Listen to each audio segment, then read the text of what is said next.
Hi, I'm Nick Foligno, and welcome to NHLPA.com.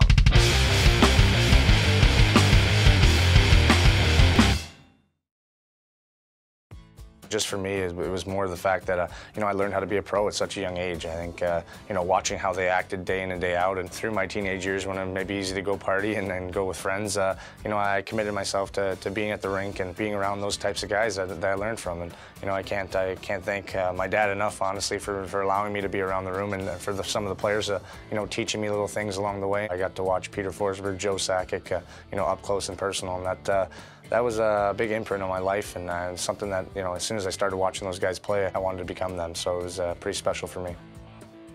For sure, I have to be honest with Peter Forsberg. I loved the way he played. I thought he was just a warrior. That's something that stood out for me. He was such a playoff performer, a guy that would just in pressure was so dominant, and I loved the way he handled himself on the ice. So tried to watch him as much as possible. I used to go to the games and try to sneak out of bed and then watch the games at night. It was pretty special to be able to watch a guy like that so close and to be able to kind of learn a little bit from him. Probably, my first NHL game actually was here in Toronto, and that was pretty special, just stepping on the ice. My whole family was in the crowd, and it was amazing. It was an unbelievable feeling to be able to step on the ice with those guys, and then probably scoring my first NHL goal. It took me a little while, but I got it, and at home against Montreal, that was pretty special as well. And also, making it to the playoffs. I mean, that's such a sometimes overlooked. I mean, it's so important, and when you miss it like we did this year, you really want that feeling back. And my first time playing in the playoffs was such an awesome feeling that I want to have that for many more years to come. It would be awesome. I think I'd just be so happy for Marcus.